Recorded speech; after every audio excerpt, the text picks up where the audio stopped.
All right, you absolute dolts. Charles here, back for the grand finale. Last we spoke, we were holed up in the kingdom below, fresh off a warehouse reconnaissance that revealed Blackwood wasn't just a crook, but a full-blown temple looter. Now, it's time to see how we tackle the high society side of his operations, how things eventually go up in smoke, and just how much more deeply I've been dragged into Holmes's utterly insane world. Don't get your hopes up for a clean ending, because life with that man is never that simple. Chapter 3: The Collectors. The next phase of our plan involved a more subtle approach: intelligence gathering at a high-stakes auction of recently acquired antiquities. Holmes had learned through his network that Blackwood frequently used these events to discreetly offload his more valuable and less traceable illicit acquisitions. It was a risky venture, as Blackwood himself was rumored to attend, along with his inner circle. Your accounting background will be useful here, Charles, Holmes had explained, polishing his monocle with a suspicious rag. You have an eye for value, and you understand the subtle indicators of irregular provenance. We are looking for anything that suggests a connection to the temple thefts or to the artifacts we observe in the warehouse. My role was to act as a potential buyer, feigning interest in various pieces while discreetly observing Blackwood and his associates. Holmes would be present as well, in one of his utterly unconvincing disguises. Honestly, the man looked like a walking caricature, but somehow no one ever seemed to notice. It was infuriating. The auction was held in a lavish, suffocatingly opulent ballroom in a private club in Mayfair. The air hung thick with the scent of expensive perfume, stale cigar smoke, and the palpable greed of London's elite. Crystal chandeliers glittered, reflecting off polished mahogany and the glint of fine jewelry. It was the kind of place that made me want to set fire to something. Blackwood was there, of course, sitting in a prominent front row seat, surrounded by a coterie of well-dressed, hard-eyed men who looked more like hired thugs than art connoisseurs. He looked entirely in his element, a picture of respectable villainy. The auctioneer, a portly, unctuous man with a voice like treacle, began the proceedings. Piece after piece of art, sculpture, and historical artifact came up for bid. Some were genuine, others obvious fakes, but all were handled with a theatrical reverence that was frankly nauseating. I moved discreetly through the crowd, pretending to examine pieces, my eyes constantly darting towards Blackwood's party. I noticed a subtle signaling system among his men, a cough, a raised eyebrow, a flick of the wrist that indicated which items were of particular interest. They weren't bidding on them directly, but seemed to be monitoring the prices, almost as if assessing their market value. Then, the auctioneer announced the next lot, a rare collection of ceremonial implements, said to originate from an uncatalogued temple in the Indian subcontinent. Exquisite craftsmanship and of profound historical significance. My blood ran cold.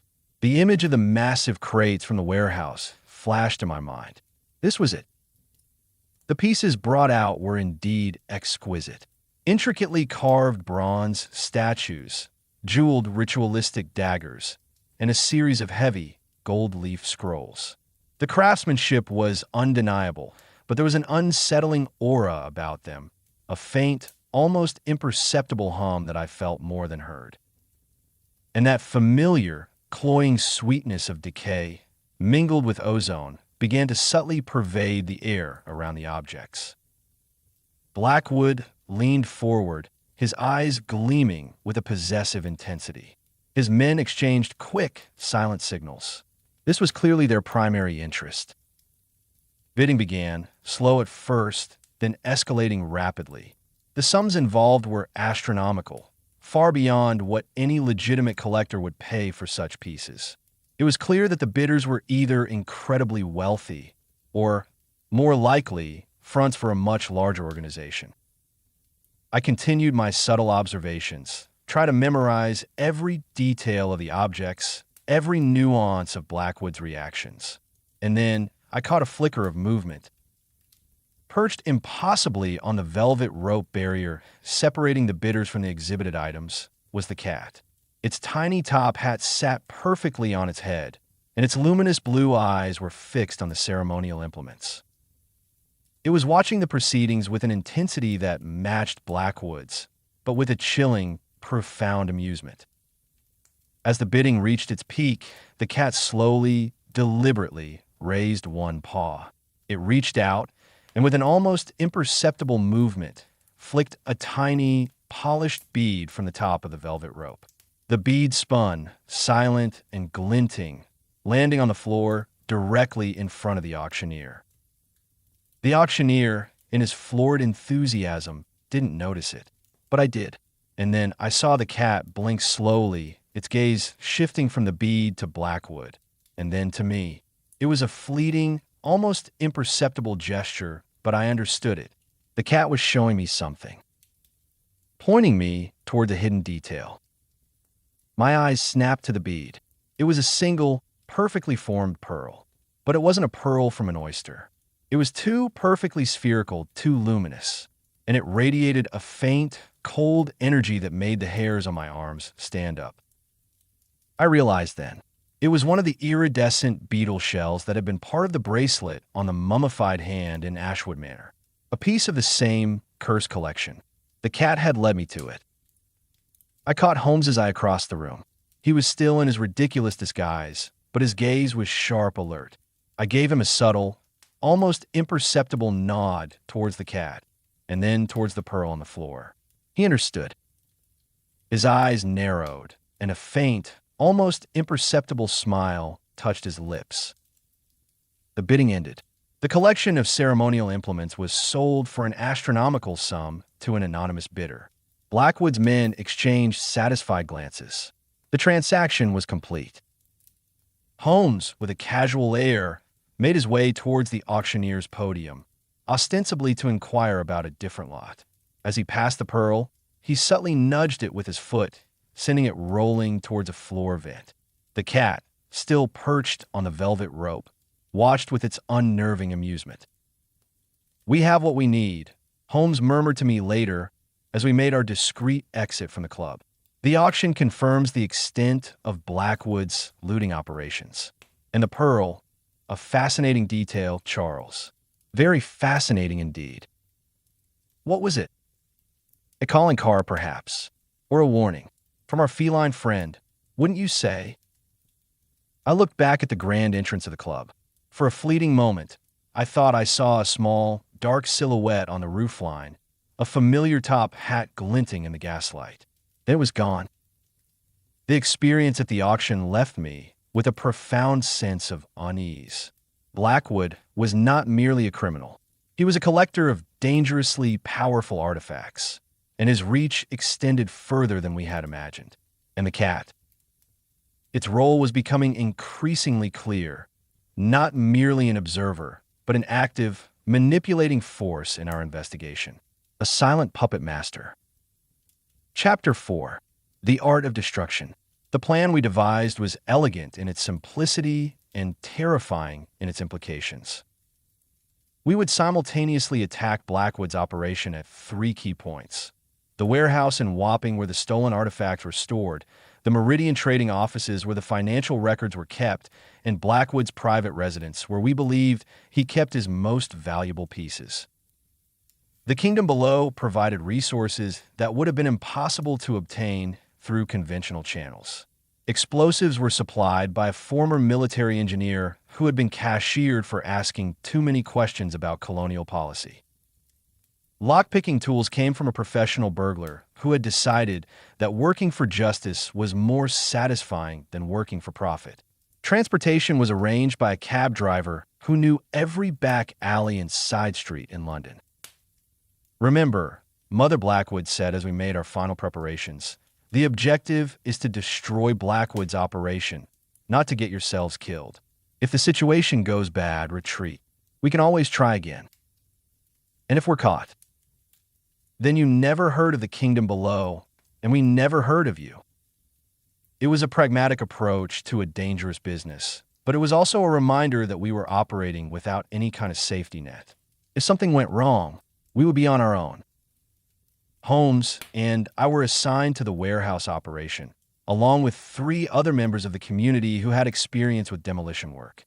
The plan was to break in during the night shift change, plant explosives among the stored artifacts, and be well away before the charges detonated. The goal is not just to destroy the artifacts, Holmes explained as we approached the warehouse district, but to make the destruction so complete that Blackwood can't collect insurance money to rebuild. And the artifacts themselves? Some of them are priceless cultural treasures. That's the tragedy of this situation, Holmes admitted. In an ideal world, we would be returning these pieces to their rightful places. But given the reality of our circumstances, destroying them is the only way to prevent Blackwood from profiting from their theft. It was a grim calculus, but I understood the logic.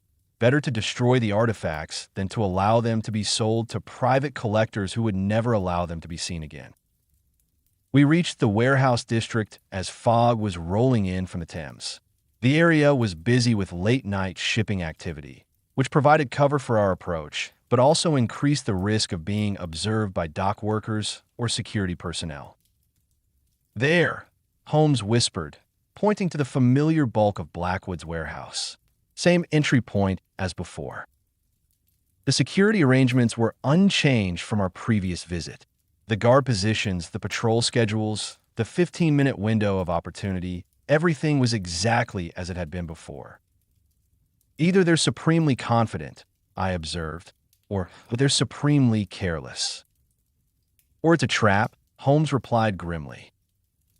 But we had committed to the operation, and turning back now would accomplish nothing. We waited for the shift change, then moved quickly toward the north entrance. The lock was different. Instead of the simple mechanism Holmes had defeated before, there was now a complex arrangement of steel and brass that looked like it belonged on a bank vault. "Interesting," Holmes murmured, examining the lock with a small hooded lantern. "They've upgraded their security. Can you open it?" Given time, certainly, but not within our 15-minute window. One of our companions, a slight man known only as Fingers, pushed past Holmes to examine the lock. "Industrial grade," he said after a moment, "but not impossible. Give me 5 minutes." Fingers produced a set of tools that looked more like surgical instruments than lock picks, and set to work with the focused concentration of a master craftsman. The rest of us kept watch while he manipulated the mechanism with delicate precision. "Got it," he whispered finally, and we heard the satisfying click of tumblers falling into place. The interior of the warehouse was exactly as we'd left it, except for one crucial difference. The massive crates from India had been moved. Instead of being stored near the loading dock, they were now arranged in the center of the warehouse floor, stacked in a careful pattern that suggested specific purpose. "They've been organizing the collection," Holmes observed. "But for what?" We moved carefully through the warehouse, placing charges among the smaller crates while avoiding the central area where the larger artifacts were stored. The explosives were compact but powerful, designed to create maximum destruction with minimal smoke and flame. "Why aren't we placing charges near the big crates?" I asked as we worked. "Because I want to examine them first," Holmes replied. "Something about this arrangement bothers me." When we finished placing the charges, Holmes led me toward the center of the warehouse where the massive crates were stored. Up close, the Sanskrit markings were even more elaborate than I'd remembered, covering every surface with symbols and text that seemed to writhe in the flickering light of our lanterns. "These aren't just warnings," Holmes said, studying the markings intently. "They're instructions." "Instructions for what?" Before Holmes could answer, we heard a sound that made my blood freeze. Footsteps, multiple sets of footsteps, moving with military precision toward the warehouse entrances. "We're surrounded," Fingers whispered. Through the grimy windows, I could see the glow of lanterns approaching from multiple directions. There had to be at least a dozen men, all of them moving with the coordinated efficiency of trained professionals. It was a trap, Holmes said grimly. They knew we were coming. How? Questions for later. Right now, we need to find another way out. But even as Holmes spoke, I realized that escape might not be possible. The footsteps were coming from all directions, and the warehouse had only a limited number of exits. That's when I saw movement in the shadows above us. Something small and dark was moving along the rafters with impossible grace and silence. The cat, I whispered. What? Look up, in the rafters. Holmes followed my gaze, and I saw his expression change.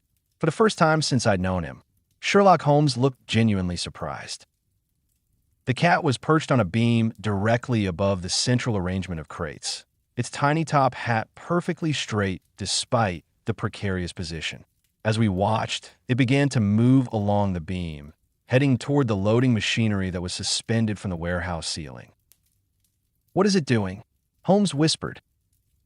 The cat reached a point where several chains and cables converged, part of the heavy lifting equipment used to move the massive crates. With deliberate precision, it began batting at one of the chain links with its paw. It's trying to show us something, I said. The sound of the approaching footsteps was getting louder. We had perhaps 2 minutes before the warehouse was completely surrounded. That's when I understood what the cat was trying to communicate. The loading equipment, I said. If we could trigger it, bring down the chains and cables. It would create chaos, Holmes finished. Enough confusion for us to escape. But how do we trigger it? Holmes was already moving, heading toward the control station for the loading machinery. The system is steam-powered, he said, examining the valves and gauges. If I can build up pressure and then release it suddenly. Above us, the cat had moved to a different position, now perched on the main chain that supported the largest piece of lifting equipment. It looked down at us with those unervingly intelligent blue eyes, then deliberately bit down on a specific link in the chain. There, I said, pointing upward. That's where the weak point is. Holmes followed my gesture and nodded. If that chain fails under sudden pressure. He began working the controls with rapid efficiency, building steam pressure while monitoring the gauges. The machinery began to groan and vibrate as pressure built beyond normal operating parameters. The warehouse doors burst open just as Holmes released the pressure valve. What followed was spectacular chaos.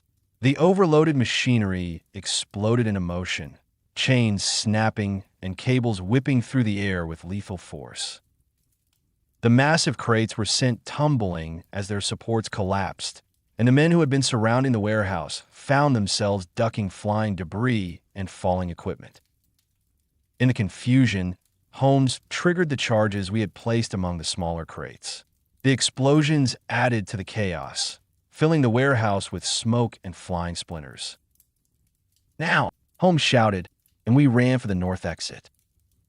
The alley outside was filled with armed men, but they were as confused by the chaos as everyone else. We pushed through them in the smoke and darkness, using the general pandemonium to mask our escape. Behind us, the warehouse was collapsing as the damaged roof supports gave way. The sound was tremendous, a roar of falling timber, crashing machinery, and secondary explosions as the steam boilers overloaded. We didn't stop running until we reached the relative safety of the kingdom below. Only then did we pause to assess what had happened. Did you see it? I asked Holmes as we caught our breath in the tunnel entrance. The cat, I mean. The way it showed us exactly what to do. Holmes was quiet for a long moment. I saw something, he said finally.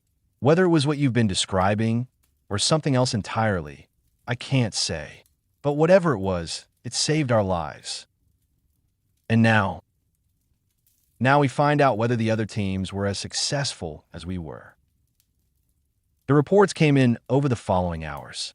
The attack on Meridian Trading had been a complete success. The offices were destroyed, along with all the financial records Blackwood had used to track his money laundering operations. The raid on Blackwood's residence had been more complicated, but equally effective. His private collection was destroyed, along with correspondence that revealed the full scope of his network throughout Europe. "It's finished," Mother Blackwood announced as the final reports came in.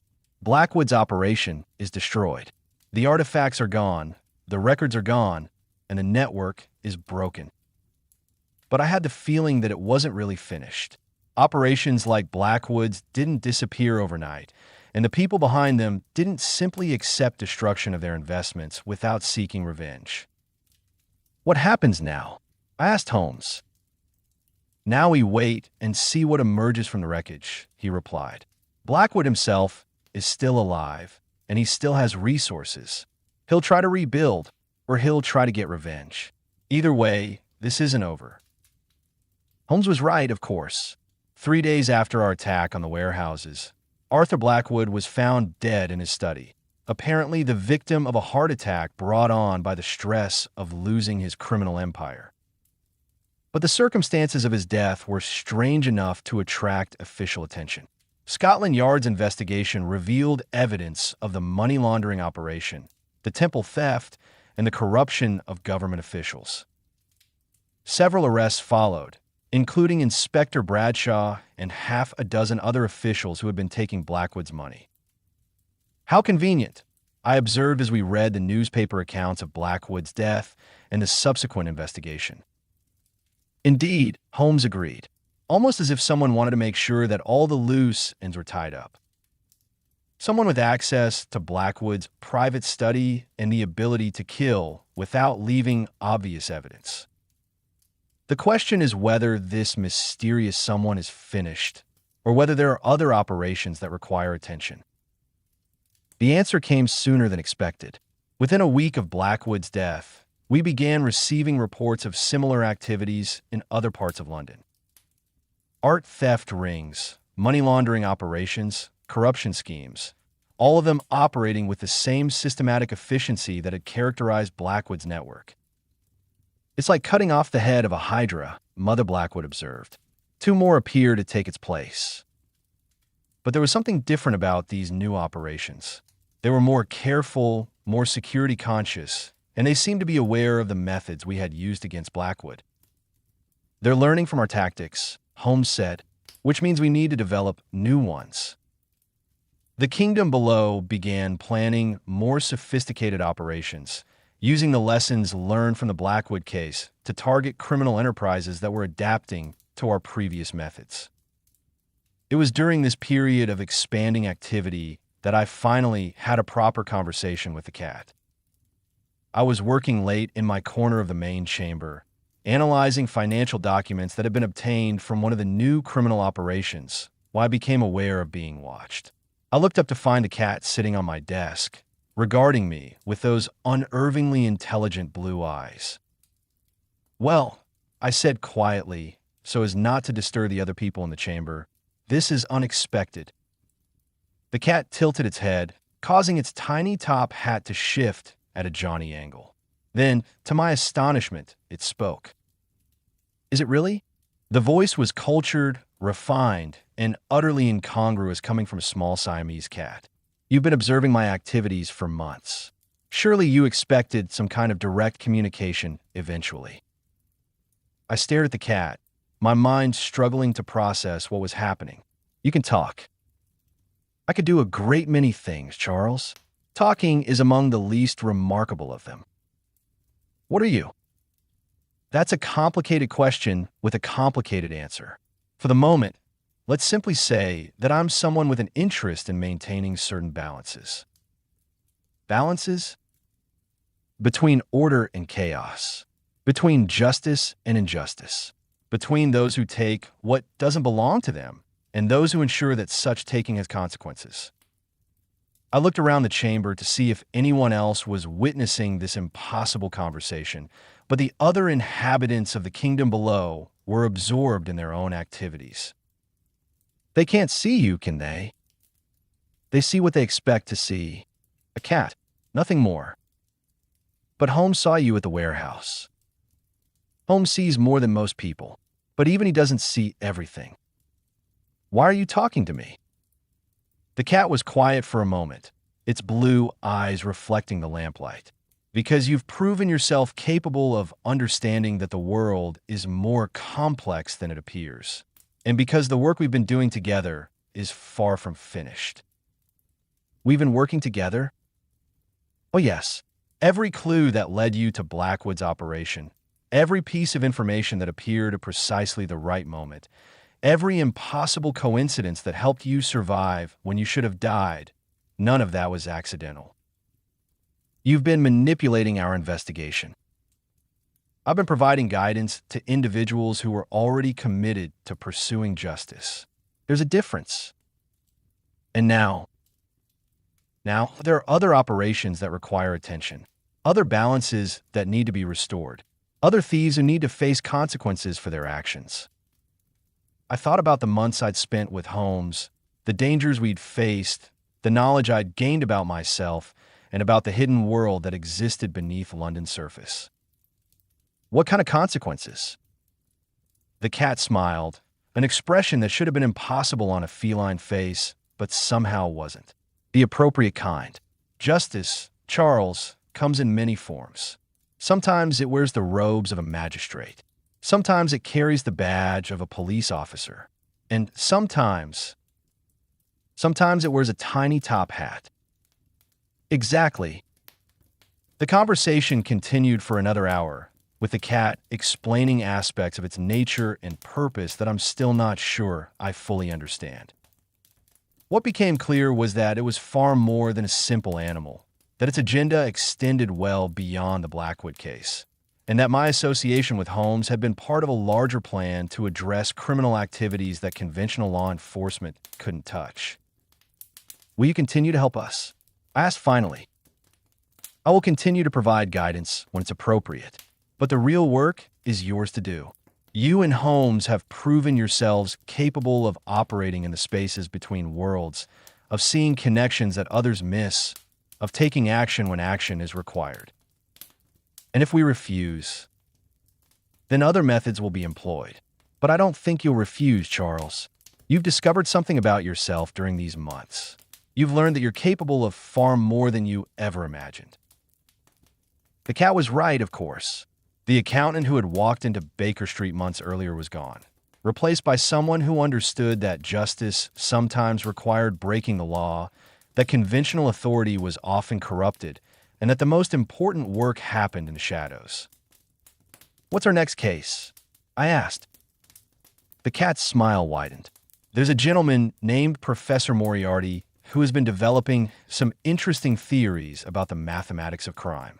I think you'll find him quite educational. And with that tantalizing hint of future adventures, the cat vanished into the London night, leaving me alone with my papers and the knowledge that my association with Sherlock Holmes was only beginning. Epilogue: The Mathematics of Justice. 6 months later, I found myself sitting in the rebuilt Baker Street lodgings, watching Holmes conduct another of his incomprehensible experiments while I attempted to organize the notes from our latest case. Mrs. Hudson had welcomed us back with the resigned tolerance of someone accustomed to her tenant's irregular lifestyle, and the sitting room once again bore the familiar patina of tobacco ash, chemical stains, and organized chaos. The official world had accepted the story of Arthur Blackwood's death and the subsequent prosecution of his associates.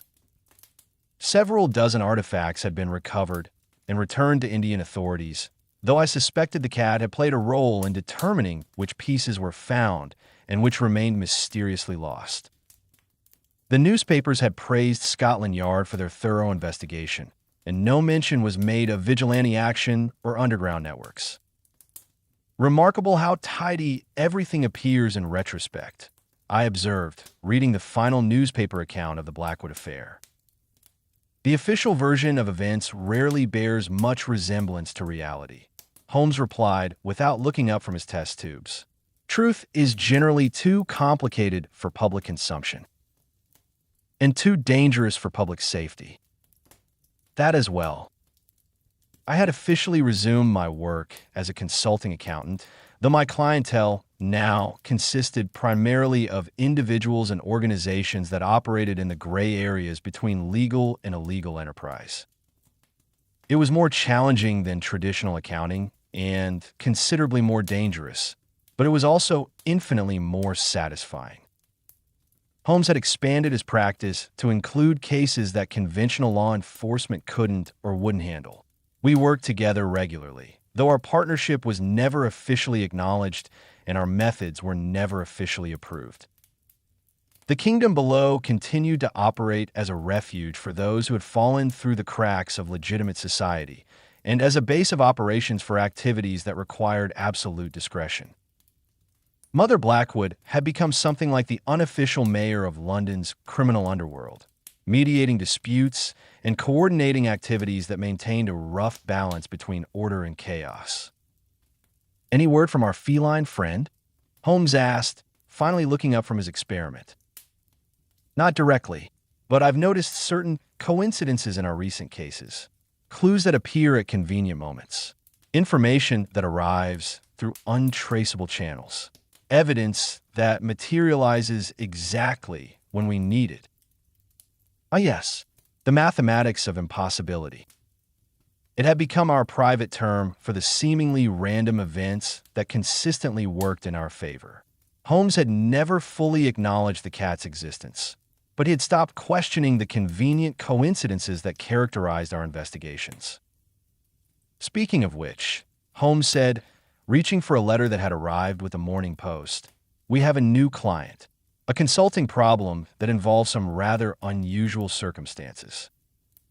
He handed me the letter, which was written on expensive paper in a careful, educated hand. The content was brief but intriguing. "Mr. Holmes, I require your assistance with a matter involving the disappearance of several valuable items from my private collection. The circumstances of their removal are such that conventional authorities would find them difficult to believe.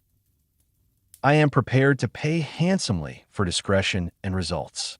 If you're interested, please call at the Diogenes Club tomorrow at 3 o'clock. Ask for Mycroft."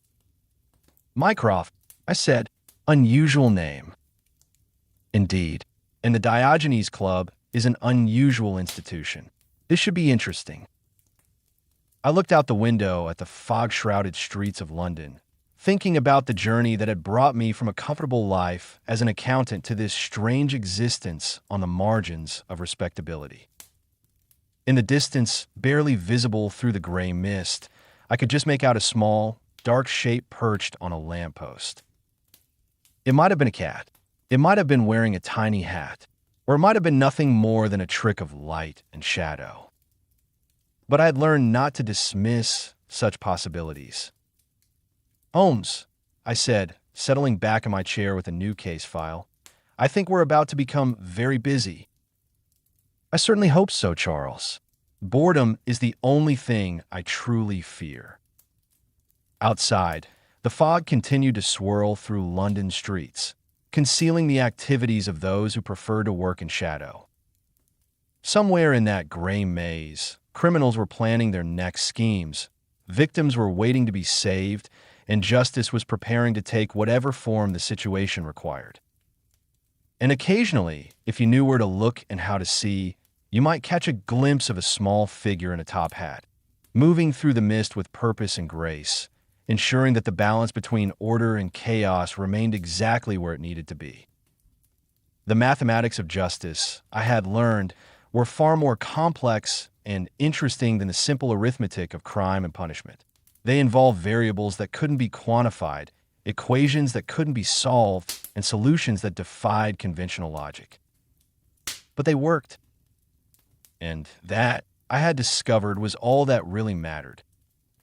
The end being the true and complete account of how I, Charles, came to be the unacknowledged chronicler of Mr. Sherlock Holmes's adventures, and how I learned that the world is considerably stranger and more dangerous than respectable society prefers to acknowledge. All right, so there you have it. Blackwood's grand scheme, reduced to a pile of rubble and a conveniently dead body. And me still alive, mostly.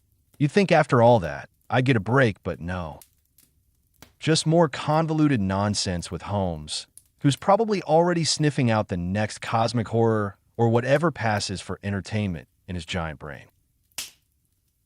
My life's a perpetual circus, and I'm the accountant who somehow ended up as the reluctant clown. Now, if you're masochistic enough to want more of my unvarnished takes on Holmes's idiocy and the general absurdity of existence, apparently I'm obligated to tell you to like this video and subscribe to the idiot who runs this channel. God knows why. Just try not to be completely insufferable.